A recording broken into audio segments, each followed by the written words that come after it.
TTD పాలక మండలి సభ్యులు, అధికారులు, పండితులకు అందరికీ కూడా, పూజారులకు అందరికీ నా నమస్కారాలు.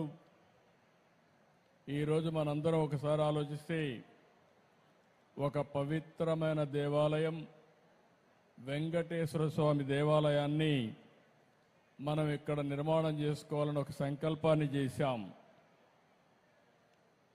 కలియుగ దైవం అమరావతి, దేవతల రాజధాని అమరావతి అయితే మన రాజధాని అమరావతి. అంటే ఈ రెండు కూడా ఏ విధంగా సింక్రనైజ్ అని ఆలోచిస్తే, ఇంకొక పక్కన మన రాష్ట్రంలో కలియుగ దేవుడు వెంకటేశ్వర స్వామి ఇక్కడ ఈ యుగంలో అవతరించారు. ఇది ఒక ఆలోచన. ఈరోజు మీరు చూస్తే 2019లో ఆలయాన్ని నిర్మించాలని ఒక సంకల్పం చేసి పేరు పెట్టినప్పుడే వెంకటేశ్వర స్వామి కూడా నాకు ఆ సంకల్పాన్ని ఇచ్చాడు, అమరావతి పేరు పెట్టాలని. అందుకే పేరు పెట్టాం. అదే సమయంలో నేను ఒకటే ఆలోచించాను, ఈ సందర్భంగా ఒక్కసారి ఈ ప్రాంత రైతుల్ని పూర్తిగా మనస్ఫూర్తిగా మరొక్కసారి ఈ సన్నిధిలో వారందరికీ ధన్యవాదాలు, కృతజ్ఞతలు, అభినందనలు తెలియజేస్తున్నా. ఎప్పుడైనా ఒక పవిత్రమైన కార్యక్రమాన్ని సంకల్పించే ఆ పవిత్రమైన సంకల్పానికి కూడా ప్రజలు సహకరించాలి. ఇక్కడుండే రైతాంగం సహకరించి 29,000 మంది రైతులు 33,000 ఎకరాల భూమి స్వచ్ఛందంగా, మీరిప్పుడు డబ్బులు లేవు కాబట్టి ఒక కొత్త విధానం ల్యాండ్ పూలింగ్లో మేమిస్తామని చెప్పిన రైతాంగాన్ని మరొక్కసారి అభినందిస్తున్నా, ధన్యవాదాలు తెలియజేస్తున్నా. దానిపైనే ఆ సంకల్పం కూడా మీ అందరిలో వెంకటేశ్వర స్వామి కల్పించాడని నేను మనస్ఫూర్తిగా నమ్ముతున్నాను. 25 ఎకరాల భూమి, పవిత్రమైన ప్రదేశం, కృష్ణా నది ఒడ్డున వెంకటేశ్వర స్వామి దేవాలయం. ఇది ఒక్కసారి గుర్తు చేసుకుంటే అదే మనకు ఒక శక్తినిస్తుంది. అందుకే ఈ అమరావతిని కూడా ఒక్కసారి నేను గుర్తు చేస్తున్నాను. ఇది ఏమాత్రం మీకు ఎవ్వరికి కూడా అనుమానం అవసరం లేదు. దేవతల రాజధాని అమరావతి ఏ విధంగా ఉంటుందో ఆ నమూనాగా మన అమరావతి ఉండాలని వెంకటేశ్వర స్వామి వారిని కోరుతున్నా. నాకు ఒక నమ్మకం ఉంది. 2003 నేను ఆ రోజు మీరు చూస్తే ప్రాణదానం సిమ్స్లో ప్రారంభించాను. ఎన్టీ రామారావు గారు ప్రారంభించిన కార్యక్రమం అన్నదానం 83లో ప్రారంభిస్తే, నేను 2003లో ప్రాణదానాన్ని ప్రారంభించి బ్రహ్మోత్సవాల సందర్భంగా దేవునికి ప్రభుత్వ లాంఛనాలు సమర్పించే సందర్భంలో 23 క్లేమోర్ మైన్స్ నా మీద బ్లాస్ట్ చేస్తే సాక్షాత్ వెంకటేశ్వర స్వామి నాకు ప్రాణభిక్ష పెట్టాడు తప్ప ఇంకోటి కాదని చెప్పి విజ్ఞప్తి చేస్తున్నా. అది వెంకటేశ్వర స్వామి మహిమ. నేను చిన్నప్పుడు కూడా మా కుటుంబం కానీ చిన్నప్పటి నుంచి మా ఇంటి దైవం వెంకటేశ్వర స్వామి. మా ఇంటి నుంచి చూస్తే మంగాపురం నుంచి ఆ సైడ్ చూస్తే వెంకటేశ్వర స్వామి నామాలు కనపడొస్తాయి. ఆయన్ని చూస్తూ బతికాం. ఆయన పాద పద్మాల చింతన అనునిత్యం తరించాం, ముందుకెళ్ళాం.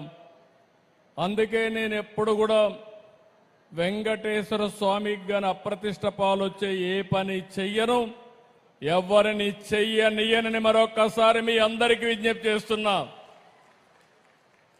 కలియుగ దేవుడు అనుకున్నప్పుడు, ఆ దేవుడి సన్నిధిలో మనం ఉన్నప్పుడు ఒక పవిత్రత ఉండాలి, ఒక పరిశుభ్రత ఉండాలి, స్వచ్ఛమైన ఆలోచనలు ఉండాలి.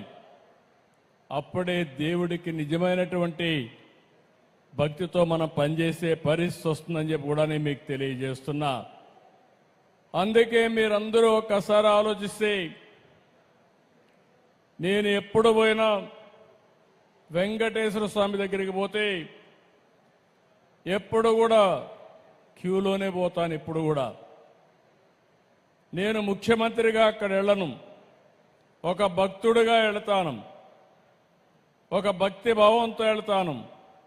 వెళ్ళినప్పుడు అక్కడ సామాన్య భక్తుడిగానే ఉండాలి తప్ప ఒక ముఖ్యమంత్రిగా పెత్తందారిగానో లేకుంటే హోదాతో ఉండడం కరెక్ట్ కాదనేది నా భావన. నేను వెంకటేశ్వర స్వామిని చూశాను. కొంతమంది తప్పులు చేస్తారు, తప్పులు చేస్తే చాలాసార్లు చెప్పేవాళ్ళు.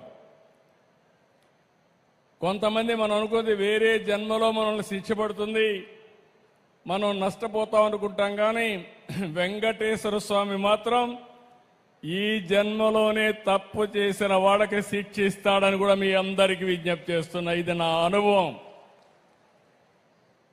ఇక్కడుండే పాలక మండలి కావచ్చు, ఉద్యోగస్తులు కావచ్చు, పూజారులు కావచ్చు, ఎవరైనా అక్కడికి పోయిన వాళ్ళు కావచ్చు, ఎవరైనా కానీ ఇది నా అనుభవం. నేను చూశాను, క్లోజ్గా కూడా వాచ్ చేశాను.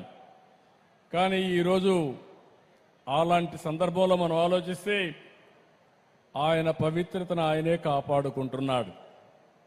ఈరోజు మీరు ఒక్కసారి ఇక్కడ చూస్తే పోయిన ప్రభుత్వం విధ్వంసం తప్ప ఏమి మంచి చేసిన సందర్భాలు లేవు. ఇక్కడ రైతాంగం మంచి చేసి మంచి సంకల్పంతో భూమిస్తే 5 ఏళ్లు ఈ రైతుల్ని ఎంత వేధించాడో ప్రత్యక్షంగా మనం చూశాం. నరకాన్ని చూపించారు. కానీ ఎప్పుడూ దేవుడు ఉంటాడు. మీరు ఆ వెంకటేశ్వర స్వామిని నమ్ముకున్నారు. ఇక్కడి నుంచి ఏదైతే న్యాయస్థానాన్ని నుంచి నేరుగా దేవస్థానానికి యాత్ర కూడా చేసి ఈ రాజధానిని కాపాడుకోవడానికి అనునిత్యం పనిచేసిన ఈ ప్రాంత రైతాంగాన్ని మనస్ఫూర్తిగా అభినందిస్తున్నా, ధన్యవాదాలు తెలియజేస్తున్నా.